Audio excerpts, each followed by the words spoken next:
My ex invited me to her wedding, but I was shocked to find out that I was the groom after we broke up 6 months ago. Jessica and I met 2 years ago. I thought I had found the one. I remember the first day I saw her. She had blonde hair, and she wore an adorable dress that accentuated her figure. I was so sure that she was the woman for me. Down the line, I fell out of love with Jessica. I was sorry that it happened that way, and it was one of the hardest things for me to do because I had come to love Jessica. I saw her as my friend and not just my lover. But that time, I realized that I couldn't go further in our relationship. She was not the person I wanted, and we got different values as the years went by. Our values synced before, but we had grown and now had different point of views on important matters. For me, it was no longer about the superficial things in the relationship, but I found out that those things don't keep a marriage together, though they can help.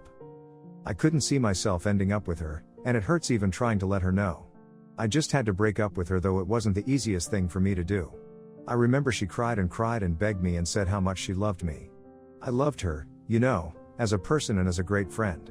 We have been through so many things together, but I wasn't in love with her, and I couldn't see myself 10 to 12 years with Jessica. I thought that the right thing to do was to be open about it. There really isn't an easy way to break up with someone, though. I called her and we spoke about how our relationship was going. I told her that I wanted to break up, but she just walked out on me without saying a word. I had no clue what was going on in her mind. A few days after I broke up with her, she called me and begged. She said that she would be all I ever wanted her to be and even change herself for me. I felt like the most horrible person in the world, but there was nothing I could do. Instead of that, we went our separate ways sooner than later. I would have loved for us to remain friends. Still, I thought that would be selfish of me to ask, so I decided to go our separate ways. It so happened that an opportunity came for me to move to Texas. I wanted to start a new life and figure myself out. If I didn't see Jessica as my life partner, I wanted to find out what kind of person was ideal for me. I moved to Texas very quickly and I don't regret it. It was indeed a much needed step. I met new people, started afresh at my new job, and moved into a lovely apartment. It felt like life was giving me a clean slate to start over. I wasn't looking to date anybody at the time because of everything that was going on with me. I just wanted to put things in place. My friends tried their best to introduce me to many female friends. They thought that if I met enough people, my chances of finding one with a spark were higher. It was funny to me, but I indulged them. One evening, I went out with some of my friends. It so happened that a friend brought a mutual friend, and she was more on the quiet side. I approached her because she was gorgeous and I thought, well, I would like to get to know her even if I just have her in my circle.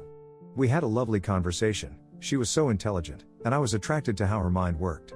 We became good friends, but will remain just that because I am still not ready to go back to dating, so I won't spoil our relationship by asking her out. I told her about Jessica, and she assured me that I had made the right choice. That kind of calmed me a little bit because I was still feeling guilty for leaving her. It's been 5 months since I broke up with Jessica and moved to Texas. I got an email from her that said she was inviting me for her wedding next month. I was shocked because I didn't think she was dating anybody, but I was happy for her. She really wanted to get married, and it was interesting to see that her wish was coming to pass. Her life was moving forward, and that was enough compensation for me. Her wedding was in a month. She begged me to be there, so I thought I could use it as an opportunity to visit my family. I missed my family. My mom, dad, and sister asked to see me, and I was finally here. My sister didn't fall for it, though. She asked me why I came home because she knew I was a workaholic who didn't know when to take breaks. She had already caught me, so I told her the truth about attending Jessica's wedding. She exclaimed and went on about how horrible that would be if I attended my ex's wedding. I didn't think it was a big deal, but looking from her perspective, I understood that it might be an issue because, I broke her heart even though I didn't mean to. I wish that we went our separate ways more nicely, but it is what it is. My sister persuaded me not to attend the wedding and sit it out. It wasn't such a hard decision to make. I realized that I didn't want to meet anybody who would have thought I was an evil person for doing what I did to Jessica. I knew that Jessica would be mad at me because she begged me to come, and when I agreed, she was excited. Update 1, on the morning of her wedding, I was still asleep, and my phone buzzed. I didn't pay attention to it until I realized that it would not stop ringing. I slept really late the night before because I was doing some work, and seeing as I wasn't going to Jessica's wedding, it wasn't a big deal. I purposely wanted to sleep it off, so by the time I woke up most of it was already over. The phone rang again, and this time I picked it. Jessica's friend asked me why I wasn't at the venue when I answered the phone. I said, "Oh, I decided not to come because I didn't want it to be uncomfortable for Jessica." She told me that I was the groom, so she didn't understand me and that I couldn't stand her friend up on the happiest day of her life. I told her that I had broken up with Jessica 6 months ago. All hell broke loose as she did not believe me. I didn't understand what she was saying, so I cut the call. This had to be some sort of joke. A few minutes later, somebody else called me and said the same thing. I had no idea why they called me the groom, but I definitely wasn't leaving my house. I needed to find out what was going on, so I called my sister, but she didn't pick my phone calls. Update 2, Lily, my sister, went to the wedding, so she knew what had happened. She said that Jessica didn't tell anybody that we had broken up. Instead, on the day we broke up, Jessica told everyone I proposed to her.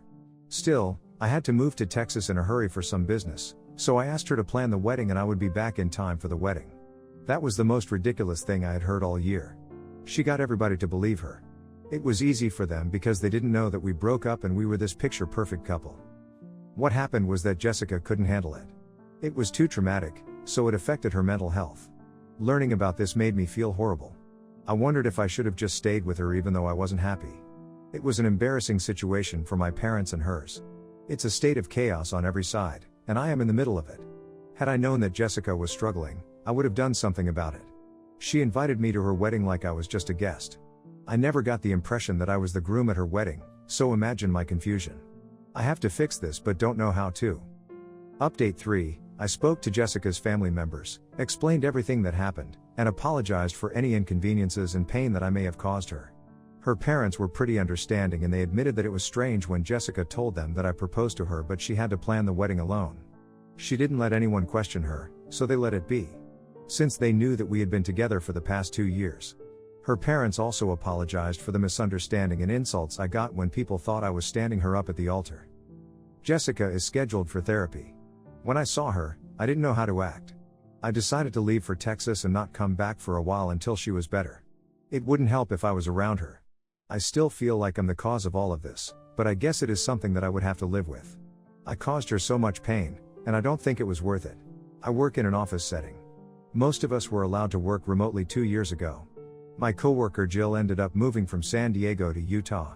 Because the cost of living is cheaper in Utah than San Diego, she is living quite well. Jill had someone who volunteered to help her with office stuff like her mail, so it worked out great for her. I never liked Jill because she took advantage of me when I started and never apologized or made it right. She also threw me under the bus. The person who helped her left and our company is requiring staff to come back to the office twice a week. Jill panicked because she obviously can't fly from Utah to California every week. Our boss said he was fine with her working remotely because she can do 95% of her job at home as long as she has someone handle her office stuff like mail. Guess who she asked? I asked her why she was asking me and she said I was nice and I'm in the office regularly. Then I asked her what I was going to get. She was confused. I said I understood how valuable it would be if I helped her, but I'm not doing it for free because I'm not a nice person. I don't care if she's in a different state. I'm busy enough. I don't owe her anything. I don't work for her. I don't have to help her, and quite frankly I really didn't like her. I'm not saying no, but what is she going to do for me? All she said was we were a team and that I am in the office. So I said sorry, I'm too busy. Now she's coming up with plan Bs that are being shot down by HR and compliance. Honestly, I would have settled for a gift card every now and then. It befuddles me how some beggars want to be choosers. Edit, there are a few instances that led to my cutting her off. I had just started and she would dump her work on my desk at the last minute. I wasn't hired to help her. Then she started promising that I would do stuff for other people without asking me. The worst was when she asked me to mail out the paperwork that she prepared. Her work was all wrong and she blamed me for not checking her work. This was like 4 months into the job. And I never got a single, thanks. I told her off and she found another sucker. During the pandemic, I, 22 female, proposed to my, 21 female, wife. We've known each other since junior year in high school. We planned on waiting till the pandemic calmed down and got married last March. My oldest brother 30, who I'll call Max, met his wife 33, who I'll call Madison, when I was 11. It was clear from the start that Madison didn't like me. Even though it hurt, we got along fine. A reason for this might have been the fact that me and Max are 8 years apart and we didn't have a relationship at all. A memory I distinctly remember was when they had bought ice cream and I asked to have some. They told me no big issue, they bought it.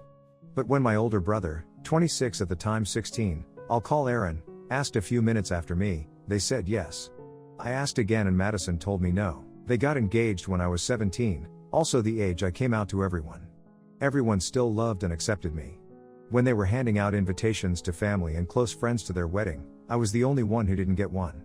My mom thought it was just sent at a different time than the others. After a week, my mom contacted Madison. She told my mom that children weren't allowed at the wedding and I don't want someone like her ruining my wedding. Referencing me being part of the LGBT. My mom tried convincing them to let me go, but it didn't work. I sat it out while they all went. Growing up, she made me feel insecure and terrible as a person.